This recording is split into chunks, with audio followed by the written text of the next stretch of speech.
अस्सलामुअलैकुम दोस्तों, चाइना जमीन के अंदर करीब 10 किलोमीटर गहरा एक गोल सुराख खोद रहा है और चाइना का ये दावा है कि 10 किलोमीटर का ये गहरा सुराख 2025 तक कंप्लीट भी हो चुका होगा। अब क्या चाइना का ये प्रोजेक्ट कामयाब हो सकता है? क्या ऐसा मुमकिन है? क्योंकि दुनिया का जो सबसे डीपेस्ट होल है ना, गोला सुपर बोर होल, जो इससे सिर्फ 2 किलोमीटर गहरा है, इसे खोदने के लिए रशिया को 20 साल लग चुके थे और हाई टेम्परेचर होने की वजह से इनका ड्रिल काम करना छोड़ गया था, जिसकी वजह से प्रोजेक्ट को मजबूरन बंद करना पड़ गया। पर चाइना इतना गहरा सुराख किस टेक्नोलॉजी के जरिए कर रहा है और वो जमीन की छाती में छुपे हुए खजानों को क्यों तलाश कर रहा है? क्या चाइना में एनर्जी क्राइसिस शुरू हो चुका है जिसकी वजह से चाइना इतना डीपेस्ट होल खोदने जा रहा है? इस हकीकत को जानने के लिए इस वीडियो को आखिर तक जरूर देखिए। अगर आप मेरे चैनल पर नए हो तो एशियन इन्फॉर्मेटिव वीडियोस के लिए मेरे चैनल को जरूर सब्सक्राइब करें।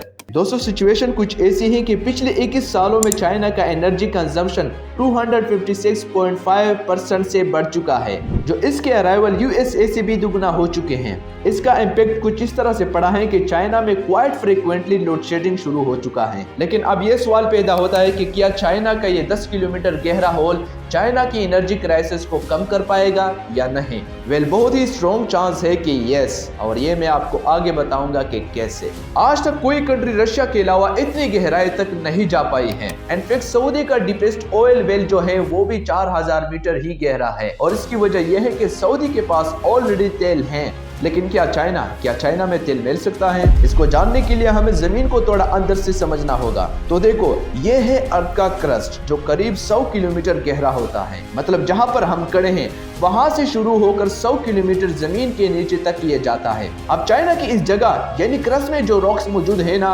वो 4 बिलियन साल पुरानी है और इन्हीं रॉक्स को चाइना टैप करना चाहता है, क्योंकि मेजॉरिटी ऑयल रिसोर्सेज 15 से 300 मिलियन साल पुरानी ही रॉक्स में मिल जाता है। लेकिन यहाँ पर जो रॉक्स है वो 4 बिलियन साल पुरानी है। मतलब सोचो कि अगर उसी जगह पर चाइना ने खोदना शुरू कर दिया तो काफी बड़ी मिकदार में उसे ऑयल और नेचुरल रिसोर्सेज मिल सकते हैं। इनफैक्ट चाइना ने ऑलरेडी 2021 से इन नेचुरल रिसोर्सेज को एक्सट्रैक्ट करना शुरू भी कर दिया है। चाइना के शेंगियान प्रोविंस में Chinese state owned company Sinopec ने 8500 मीटर गहरा होल खोदा था, जिसमें से इतने ज्यादा नेचुरल रिसोर्सेज निकले थे कि चाइना पूरे 2 साल बिना ऑयल इंपोर्ट्स किए सस्टेन कर पाया। और इसीलिए दोस्तों, ये भी एक बेसिक रीजन है कि आए दिन सुनते रहते हो कि चाइना के शेंगियान प्रोविंस में वहां के लगभग 2 मिलियन युगिस मुस्लिम को डिटेंशन कैंप्स में कैद रखा हुआ है। कई युगिस मुस्लिम ने प्रोटेस्ट करना भी शुरू कर दिया है। इनफैक्ट इनका गुस्सा इस हद तक बढ़ गया है कि शिंजियांग में कई सेपरेटेड ग्रुप्स भी बन गए हैं। लेकिन इस बात को और ज्यादा फैलने से पहले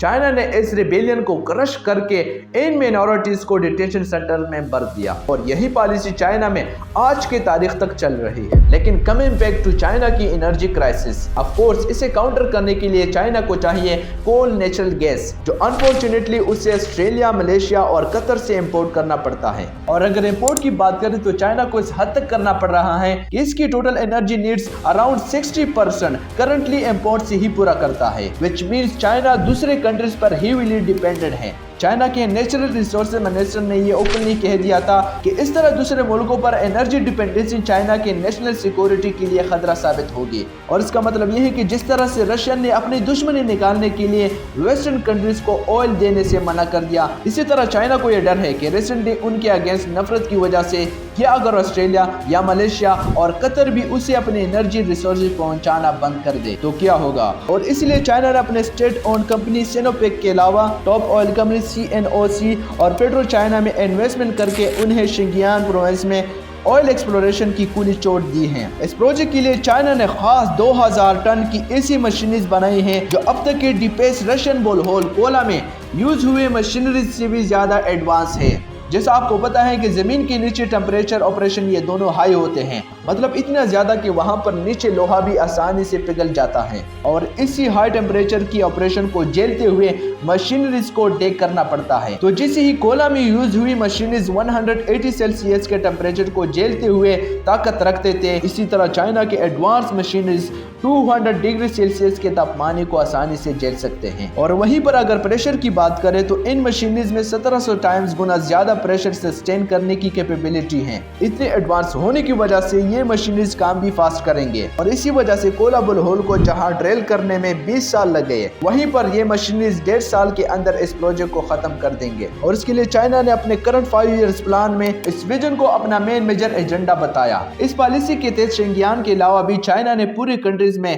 सर्विस कंडक्ट किए हैं, जिससे सारे अंडरग्राउंड एरिया में पोटेंशियल नेचुरल रिसोर्सेज को इजीली ढूंढ सके। पर चाइना बीइंग चाइना, उसने अपनी इस इंफॉर्मेशन को काफी सीक्रेट रखा है और इसीलिए इस प्रोग्राम के एलेबोरेट डिटेल्स अवेलेबल नहीं है। But what we do know, ऐसे हिस्टोरिकली प्रोजेक्ट ज्यादातर फेल ही हुए हैं। दरअसल कोल्ड वॉर की अगर बात करें, जब यूएस और यूएसएसआर के दोनों सुपर पावर्स अपना डोमिनेंस दिखाने के लिए स्पेस रेस में एक दूसरे के साथ हेवीली कम्पीट कर रहे थे, ये वॉर सडनली काफी हद तक जमीन के नीचे भी चढ़ गया था। और ये टर्मिनोलॉजी आपने पहले सुने होगी, but this was a fake. That time the competition was called the deep earth race. दोनों ममालिक जमीन के नीचे खोदने लगे। रशिया का तो हम जानते ही हैं, 12,000 का कोला सुपर डीप बोरहोल 20 सालों में खोदा, लेकिन यूएसए भी इसमें पीछे नहीं था। उसने जीतने के लिए एक शॉर्टकट लेने का सोचा। यूएस ने क्रस्ट तक जल्दी पहुंचने के लिए किसी लैंड पर ड्रिलिंग शुरू करने के बजाय पैसिफिक ओशन फ्लोर पर ड्रिल करना शुरू कर दिया। और ये इसलिए क्योंकि ऑब्वियसली लैंड पर अर्थ की थिकनेस ज्यादा होती है as compare to ocean floor. Ocean floor already land area से एक लो हाइट पर होता है, यानी कि क्रस्ट तक जल्दी पहुंच सकते हैं। लेकिन इस पूरी खुदाई में 5 साल और $40 मिलियन समंदर में बहाने के बावजूद यूएस सिर्फ 183 मीटर ही ड्रिल कर पाया। जो समझ लो स्टैच्यू ऑफ यूनिटी इतना ही गहरा होगा। इनफैक्ट इससे ज्यादा डीप तो एक तीसरा मुल्क जर्मनी चला गया, जो इस रेस का हिस्सा भी नहीं था। 1990 में जर्मनी ने भी $350 मिलियन का German continental deep drilling programme की टीवी शुरू किया था, जिसमें वो 7.5 किलोमीटर जमीन के नीचे पहुंच भी गए थे। बट देन अनफॉर्चुनेटली इतना खर्चा करने के बावजूद भी इस प्रोग्राम को लैक ऑफ टेक्नोलॉजी एडवांसमेंट्स की वजह से बंद करना पड़ा, जिसमें वो 750 किलोमीटर जमीन के नीचे पहुंच भी गए थे। बट देन अनफॉर्चुनेटली इतना खर्चा करने के बावजूद भी इस प्रोग्राम को लैक ऑफ टेक्नोलॉजिकल एडवांसमेंट की वजह से बंद करना पड़ गया। तो जर्मनी की केस में बात कुछ ऐसी थी कि जर्मन को इस प्रोग्राम को शुरू करने से पहले ही रशियन ने ऑलरेडी दुनिया का सबसे डीप होल खोद दिया था। तो इन्हीं एक्सपीरियंस से सीखकर जर्मन ये समझते थे कि इन्हें जितना हो सके इतना वर्टिकली ड्रिल करना होगा, क्योंकि अगर जरा सा भी ड्रिल एंगल में थोड़ा सा भी शिफ्ट आ जाए तो जाहिर सी बात है कि उन्हें अर्थ तक पहुंचने के लिए ज्यादा एरिया को ड्रिल करना होगा, जिससे ड्रिलिंग सिस्टम के खराब होने के चांसेस बढ़ जाते हैं। और ये चीज ना हो इसलिए जर्मनी ने एक new vertical drilling system develop किया। जो टेक्नोलॉजी बिल्कुल सिंपल थी, एक ऐसा ड्रिल बनाओ जो कि एक स्ट्रेट लाइन में और स्टेबली ड्रिल करते जाए। अब ये सिस्टम काफी अच्छा था, इतना कि एक रेगुलर इंडस्ट्री स्टैंडर्ड बन गया फॉर ड्रिलिंग। पर इसके बावजूद भी जर्मन 7.5 किलोमीटर की गहराई तक जाने का एम कर रहे थे। तब वो 1.5 से 2 किलोमीटर डीप पहुंचने तक for draining system vertical line से ऑलमोस्ट 200 मीटर फैल गया और आगे काम करते करते एक पॉइंट पर इस ड्रिल मशीन ने काम करना बंद कर दिया। अब चाइना ने इन फेलियर्स को ऑब्जर्व किया और इससे सीखा और इसी गलती ना हो उस पर वर्क किया। जैसा कि मैंने पहले ही बताया कि चाइना ने एडवांस टेम्परेचर झेलने वाली ड्रिल्स डेवलप किए और ऑलरेडी चाइना ने 8 किलोमीटर का गहरा होल खोद दिया है। लेकिन अब सवाल ये पैदा होता है इस केस में कि क्या वो 10 किलोमीटर गहरे होल को खोद पाएगा कि नहीं, ये तो वक्त ही बताएगा। इनफैक्ट चाइना के ऐसे अतरंगी प्लान्स को समझना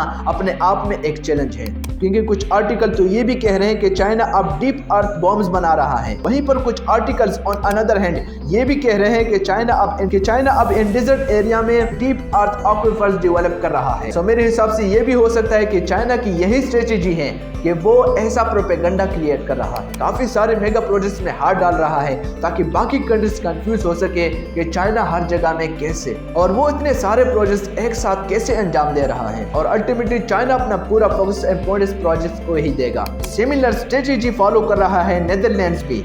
yes, Netherlands super conducting chips manufacture करने वाली मशीन्स बनाता है और सिर्फ इसी फील्ड में नेदरलैंड्स की मोनोपोली इतनी स्ट्रांग हो गई है कि सारी कंट्रीज उस पर डिपेंडेंट हो गए हैं। और वो इस डिपेंडेंसी का भरपूर फायदा उठा रहा है और सारी कंट्रीज को इन्फ्लुएंस कर रहा है उसकी फेवर में होने के लिए। और हाल ही में उसने चाइना को मशीन्स एक्सपोर्ट से मना कर दिया। यस, चाइना को। और ये आज की जियोपॉलिटिक्स में बहुत अच्छी स्ट्रेटेजी है और इसे अफगानिस्तान, इंडिया और पाकिस्तान भी यूज कर सकता है। तो चाइना की इस प्रोजेक्ट के बारे में आपकी क्या राय है? कमेंट सेक्शन में अपनी राय जरूर दीजिए। इजाजत दीजिए। अल्लाह निगहबान।